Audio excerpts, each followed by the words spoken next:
Hello, and welcome back to Harlequin's Book Coven, where I, your host, Prince Harlequin, read a book and then I tell you what I think about it.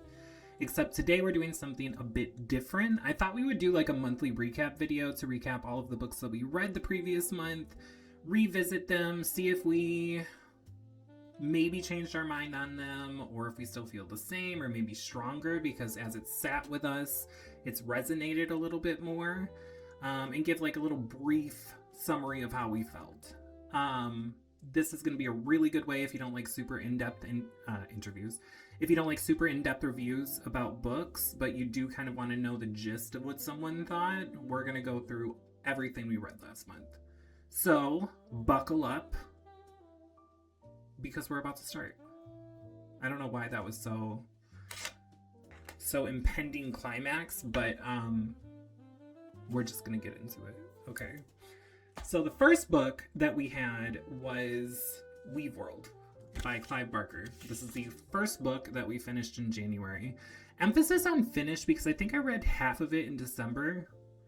I'm not entirely sure the dates that surround it, but we started it in December, but we finished it in January, so it still counts in January's book reading. And Weave World was like my first foray into... Is that the word I want? I need to stop trying to be fancy.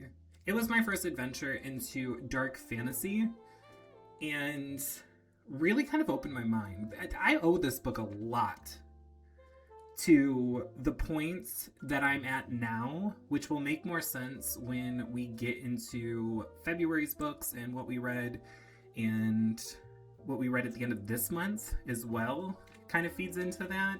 But this showed me that I can not only be fascinated by fantasy, but I can be absolutely in love with it. Since starting this whole series, I think we read Along Came a Spider, Damnation Game, Stephen King's It, and then we went to this one. And this book, this was our first 5-star. This was our first perfect book from beginning to end. It was magical, it was fun, it was well paced, the characters were really interesting, the villains were terrifying and despicable and just repulsive at times, but overall, amazing. From start to finish. The last sentence of this book still sticks with me. That is where I'm at. I'm a month later, and the end of this book is still echoing in my head. So, absolutely love this. This is staying as a 5-star book. I am not changing it. And we are moving on to the next, because I said I would keep it short. The second book that we read was Clive Barker's Cabal.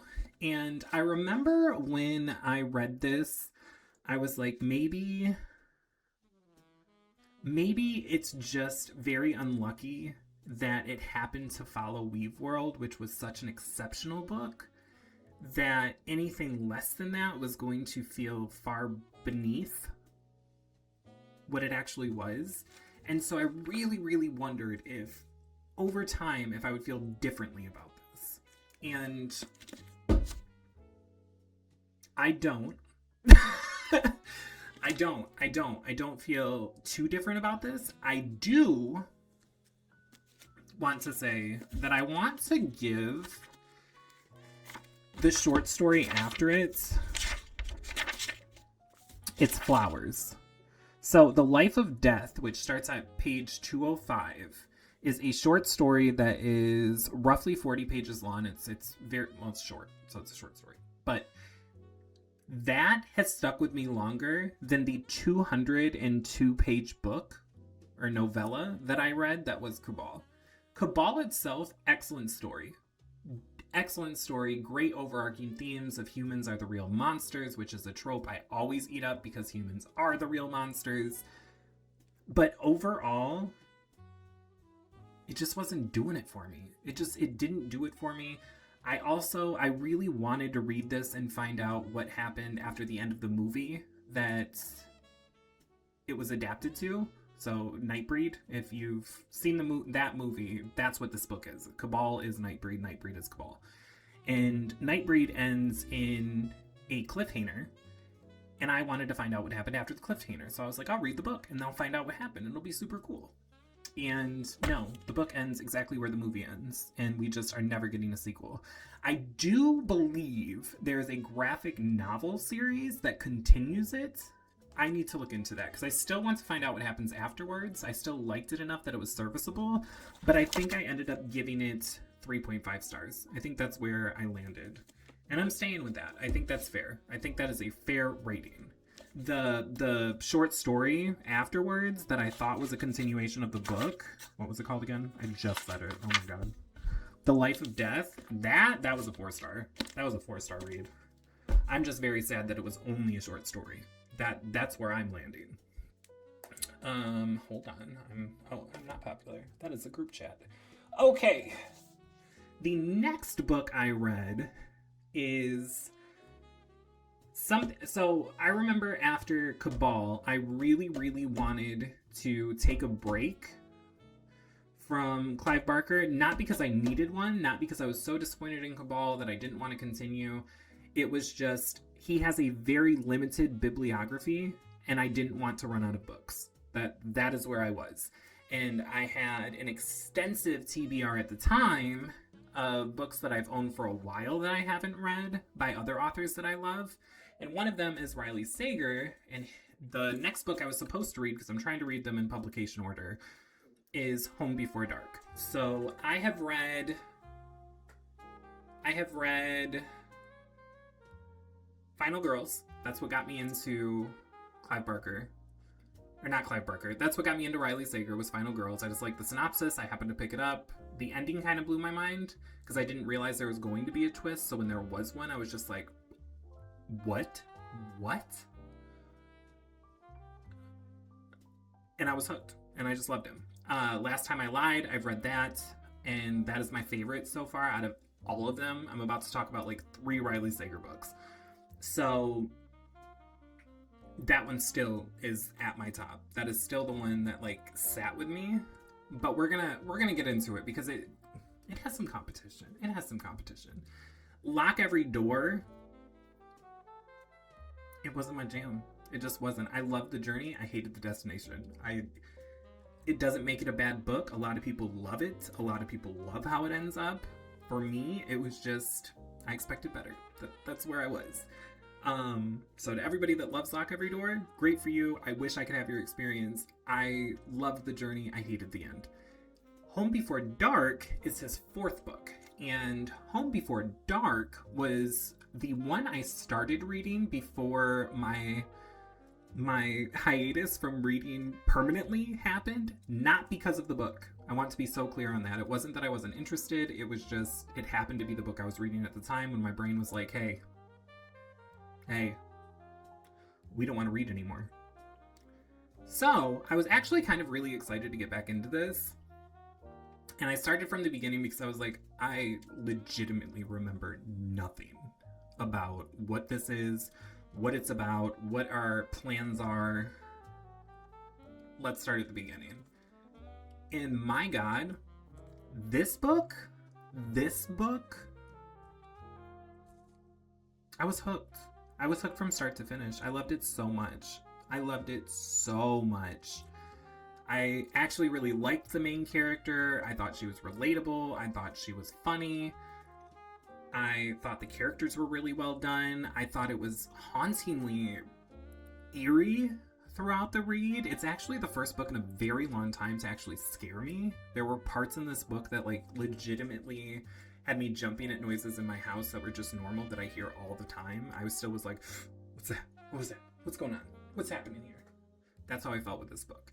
So I believe, I want to say I gave this a 4.75. I think a more accurate rating, what the fuck? I think a more accurate rating for this book would probably be a 4.5. I think that would be fair. So I'm curious as to what I rated it. Give me a second.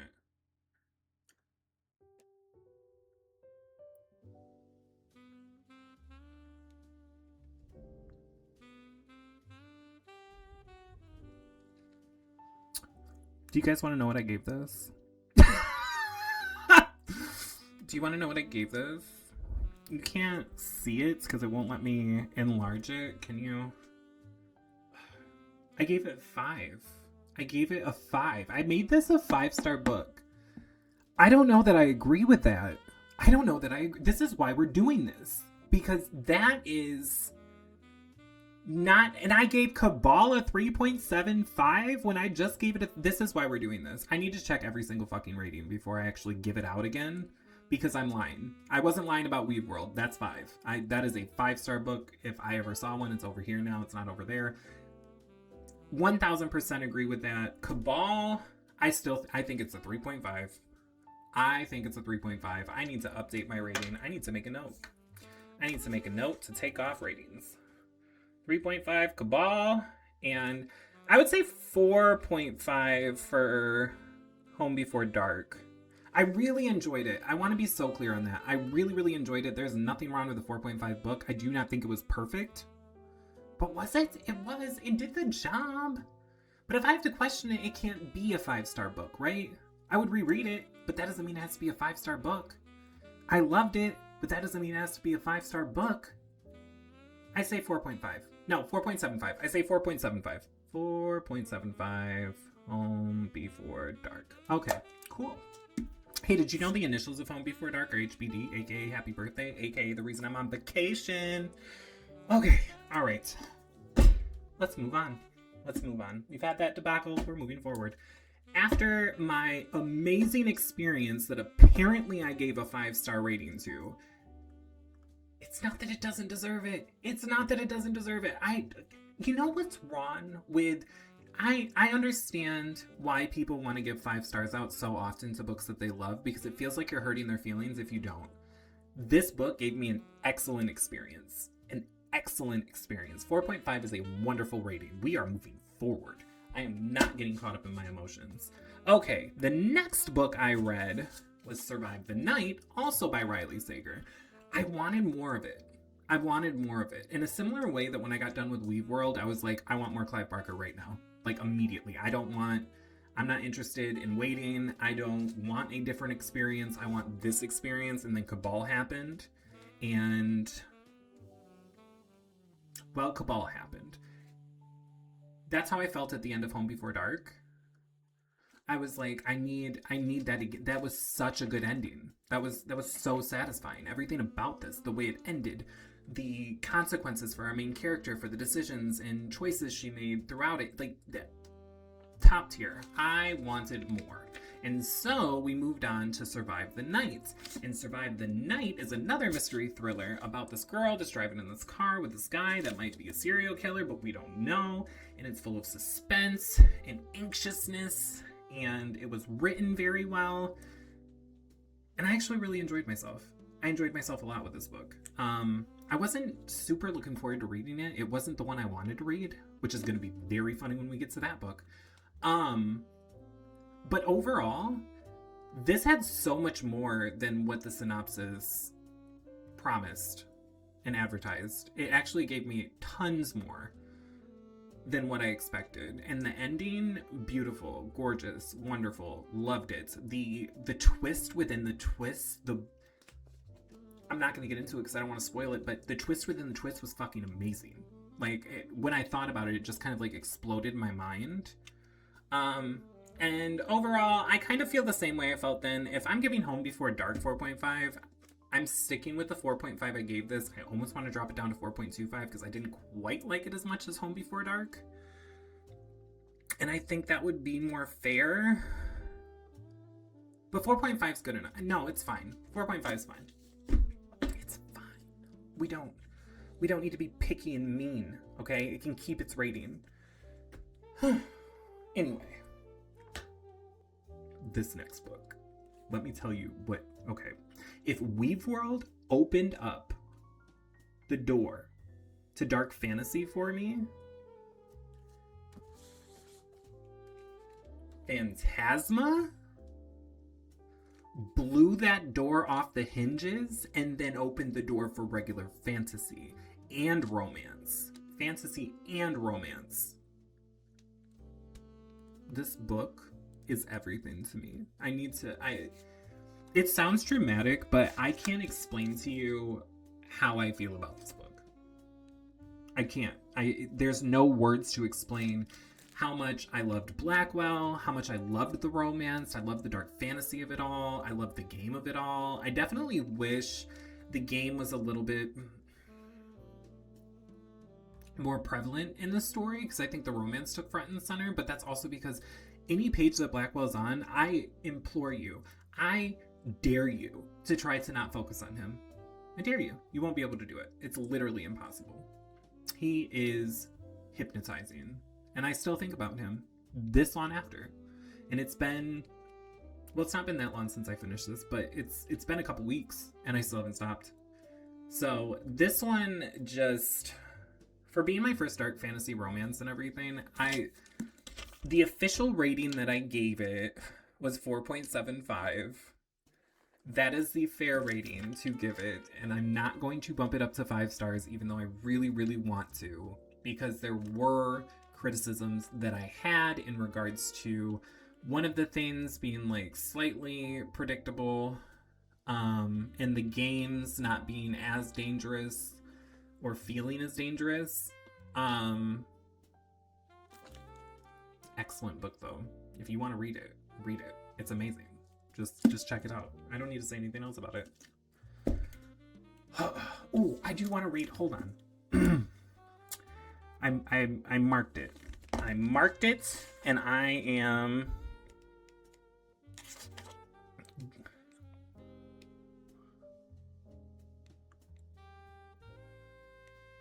Hold on. I'm trying to find this. There is a line that Blackwell says that just... Yes, this one. It doesn't give anything away. But this is... Just listen.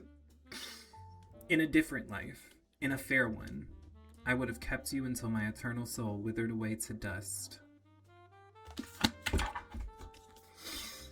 And with that, I'm calling off work. I cannot go to work. I am emotionally wrecked. Do you hear me? Like, the emotional effect. You know what? Fuck it. 5 stars. 5 stars for Phantasma. Go fuck yourself. I'm not taking it back. I love this. Over here judging me. You're watching me. You don't need to judge me. Anyway, we're going forward. After Phantasma, I immediately, 5 minutes later, ordered the second book, Enchantra. Now, we need to talk about Enchantra. We do. I have the video coming. I don't know if it'll be... It will definitely be up by the time this one's up, I think. I'm pretty sure. I have to go look. It's possible. If not, it's coming. I don't think it is. I think it's next week. I think Monday you get Phantasma, and then the following Monday you get Enchantra. So these reviews haven't come out yet, so you'll get to see that. I did not enjoy Enchantra as much as I did Phantasma, mostly because of Blackwell's absence, because it's not an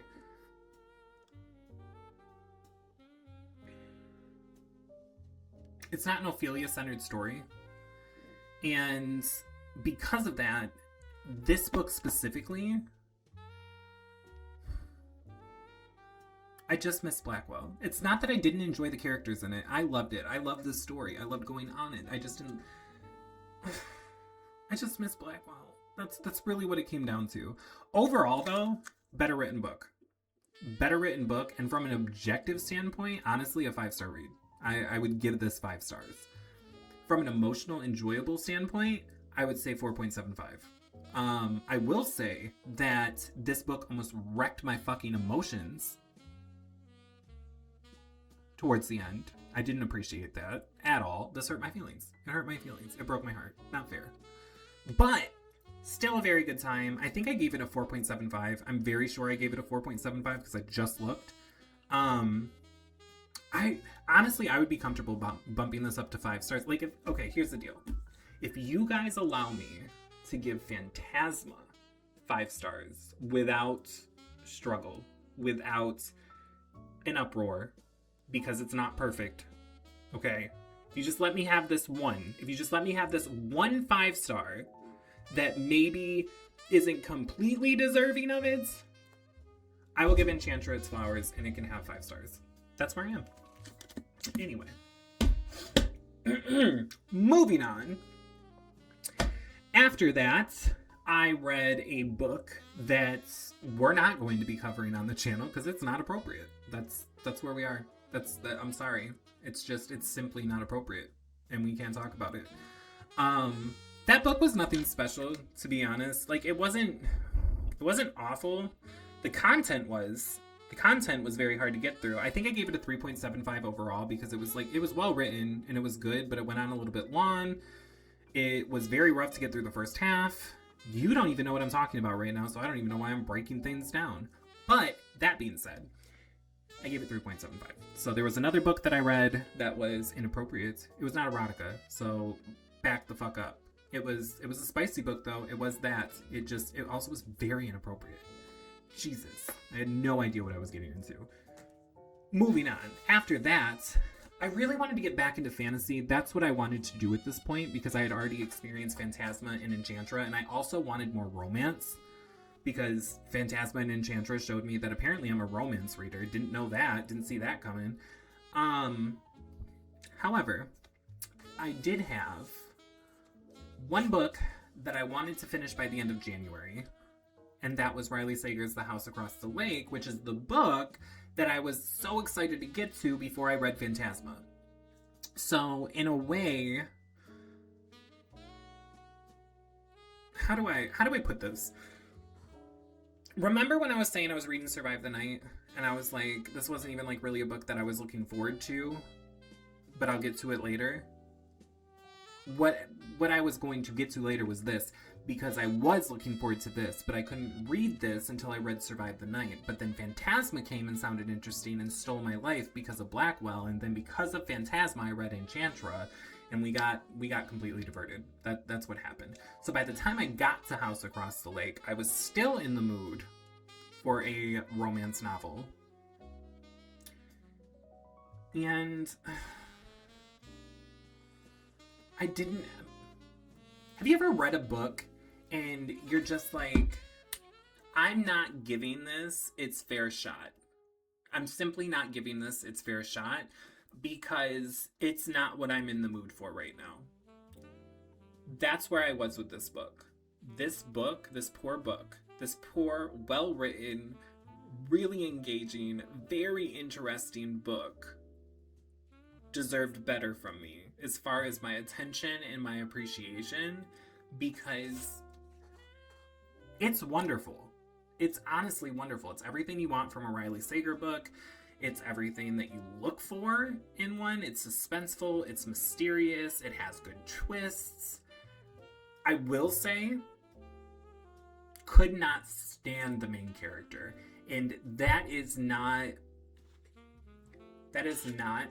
Phantasma and Enchantra's fault, or my fault, for wanting to read romance and fantasy while I read this.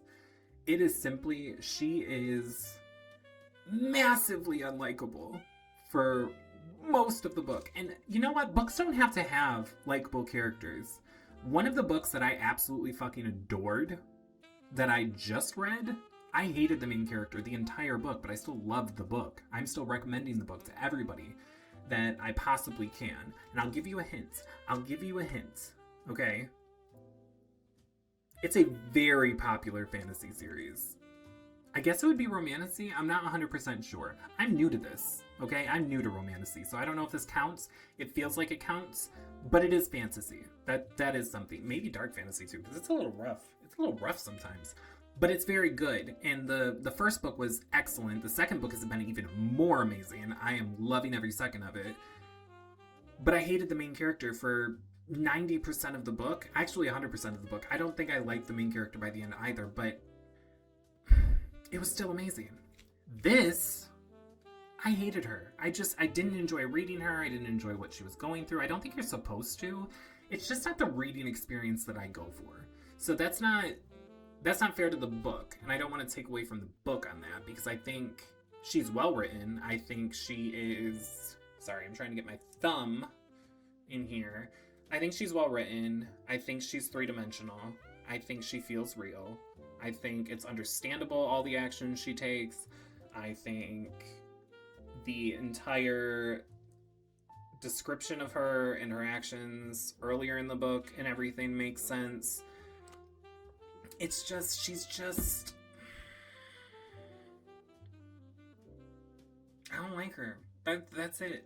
Now, at the end of the book, I did like her a lot. In fact, I loved her. I absolutely adored her by the end of the book. But I would say like 70% of the book, I couldn't stand her. So it wasn't a fun reading experience from that perspective, on top of the fact that I didn't want to be reading this type of book, which is a problem I created, and I recognize that. However, the unbiased rating that I gave it, really, I gave it a 4.25. I would bump that up to a 4.5.